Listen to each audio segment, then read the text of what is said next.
Japan had always been seen by foreigners as a perfectly organized paradise, where trains arrive at the exact minute, toilets sing lullabies, and vending machines somehow sell both hot ramen and cold beer without starting a civil war. But for one Czech woman named Eliska, Japan was more than just the land of anime. In politeness, it was the country where she stumbled upon a secret that Japan had been trying, very politely, to bury for decades. She didn't plan to uncover anything. She came wanting sushi, cherry blossoms, and maybe a handsome Japanese man offering her an umbrella in the rain. What she found instead was much darker, stranger, and ironically hilarious. Eliska first arrived in Tokyo with the excitement of a child entering Disneyland for the first time. Except she was an adult with a backpack full of deodorant and enough European confidence to talk to anyone. She believed Japan was peaceful, safe, quiet. Then she tried to cross Shibuya at rush hour and realized Japan is only quiet if you mute it like a TikTok video. Still, everything impressed her: the train stations cleaner than her university lab, the people bowing at angles so precise they could be used to measure earthquakes, and the convenience stores selling meals better than the food she cooked at home. She booked a month-long stay hoping to learn culture, understand traditions, and maybe discover why Japanese men spoke so softly, yet made her heart race harder than trying to walk up the stairs in Prague after drinking absinthe. But by her second week in Japan, she noticed something strange. Nobody talked about certain things. Not crime, not supernatural stories, not old abandoned buildings, not missing people, not odd disappearances in rural towns. Whenever she asked, people changed the subject so fast it felt like she accidentally insulted their ancestors. She thought it was a cultural misunderstanding. Maybe she asked incorrectly. Maybe her accent offended them. Or maybe she thought while eating yakitori at midnight, Japan really did have secrets, lots of them. And one would soon find her, whether she liked it or not. On her 10th day, she traveled to the countryside, a small town outside Fukuoka, peaceful but eerily quiet, the kind of place where even cats walk politely. She stayed with a host family who welcomed her warmly, served her miso soup each morning, and warned her not to go out past 9 p.m. They said it gently, with a smile that didn't match their eyes. "Why?" she asked innocently. The father cleared his throat. "It is better for foreigners to stay indoors. For safety."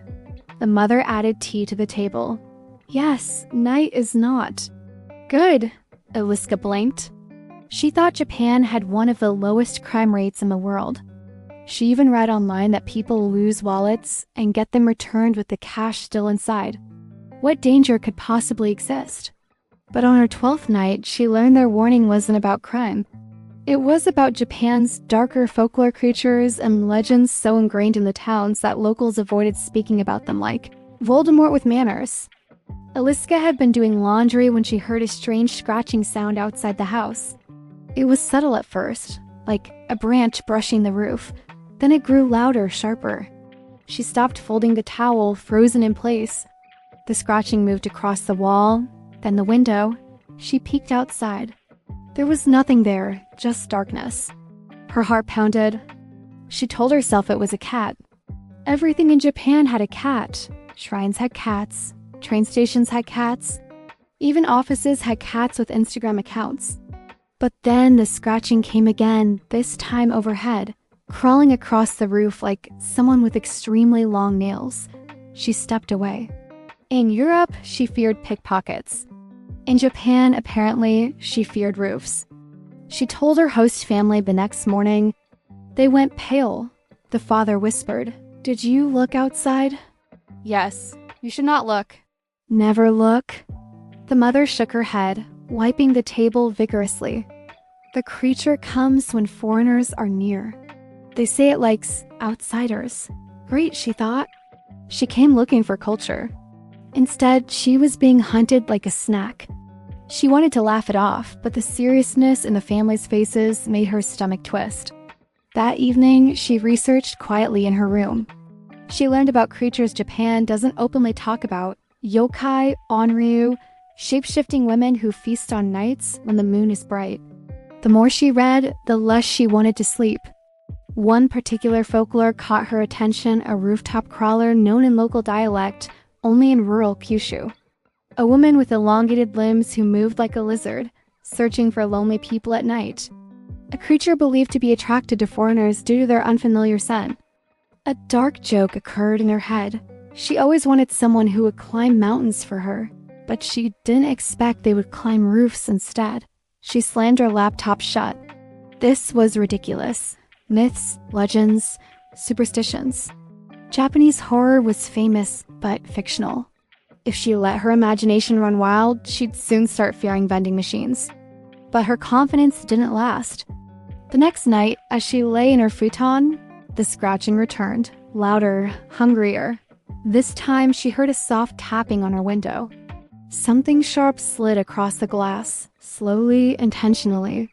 Her blood turned cold. She didn't dare move. She didn't breathe. She felt silly, paralyzed by a myth, but fear isn't logical. It's primal. The scratching stopped suddenly. So suddenly that silence felt louder. She didn't sleep at all. The morning brought no comfort. Her host mother noticed her pale face and handed her extra miso soup like it was holy water. "Do not worry," she said softly. "It leaves if ignored." That sentence did not bring comfort. Iliska tried to continue her trip. She visited temples, took photos of cherry blossoms, and bought more snacks from convenience stores than any normal human should. She laughed at herself, thinking she was being dramatic. But the unease never left. The countryside felt too quiet. People stared at her like she was wearing a sign that said, "Possible yokai target." By her third week, she traveled to another rural area, this time in Tohoku. She thought a change of scenery would help. Bad assumption. This new town was colder, with fog that rolled in like a ghost that hadn't had coffee yet. Her new host family greeted her warmly, but with the same nervous eyes. Again, they warned her not to go out at night. She asked again why. This host father said something different. "Japan is safe," he said. But not everything in Japan is safe. That was the sentence that made her stop eating her rice mid-bite. "This region has old stories," he continued. "We do not talk about them. Not to keep the secret, but to keep the thing calm." Iliska wondered if he was joking. Maybe this was their cultural humor. But the man looked like someone who had PTSD from a shadow. "There is something in the mountains," he added. "Something that takes interest in travelers. Especially women with unusual hair." Iliska touched her red hair. "Oh, great," she muttered. "Natural target." The mother placed a protective charm near her room door. "Just to be sure," she said with a soft smile. That night, the scratching returned, but this time it wasn't on the roof. It was inside the wall, like something crawling between wooden beams. Slowly, too slowly. Iliska sat upright, gripping her blanket like a shield. She considered shouting for help, but was too afraid the creature would hear her breathe. She remembered reading that some yokai mimic sounds to lure people closer. She didn't plan on being lured by anything that lived in walls. The scratching stopped after an hour, replaced by faint whispering. Not human, not language. Just voices behind wood, as if the house remembered things it shouldn't. She survived the night, but she knew something was wrong with Japan's reputation. Everyone called it the safest country on earth, yet here she was, being haunted by what sounded like paranormal termites. The next morning, she asked locals carefully. Most ignored her, others shook their heads. But one old woman selling vegetables stared at her long with pity in her eyes. "You should not have come here with that hair," she murmured. "What does my hair have to do with anything?" The old woman leaned closer. "Creatures in our forests like bright things. They used to take children wearing bright clothes. Now they take other things." "How comforting," Iliska muttered. The woman continued. "They look human. Until they are not. Wonderful." Exactly what Iliska needed shape-shifting kidnappers who shot for victims like choosing produce. She left the market with more fear than vegetables. She tried not to believe any of it. But the next day, while hiking a safe tourist-marked path, she noticed something odd. A man far ahead on the trail, standing perfectly still. Too still. She thought he was admiring the view. Then she realized he was facing the wrong way, his back to the mountains, his face turned toward her. She waved politely. He didn't move! Eliska decided to walk past him quickly, pretending she didn't notice his mannequin-level stillness. As she passed, she sensed him following her with his eyes. She didn't hear footsteps. No breathing, no wrestling, just presence. At night, the scratching inside the walls returned. The whispers grew louder. She couldn't deny it anymore. Something was following her through Japan. And locals knew exactly what it was, but pretended everything was fine, because Japan would rather die than inconvenience anyone with panic. 2 days later, she confronted her host father. "Something is wrong here," she said. "I keep hearing scratching, whispering. People stare. Something follows me. What is it? What is Japan hiding?" The man sighed heavily, pouring tea as if preparing her for bad news. "Japan has many secrets," he said. "Not all supernatural, some historical, some political, some buried under soil. But the one bothering you, that one is old," he explained slowly, carefully, as if describing a sensitive coworker. "Creatures of the forest, not ghosts, not human, they copy faces. They imitate sound. They live where people no longer go. They prefer quiet, but foreigners attract them because they carry unfamiliar scent, energy." He looked at her apologetically. "They are curious, but curiosity is not always safe." She wanted to laugh. She really did, but the gravity in his voice made her stomach drop. "How do I get them to stop following me?" "Leave the countryside. Go to big cities. They do not like crowds." He hesitated. "Do not look back at night.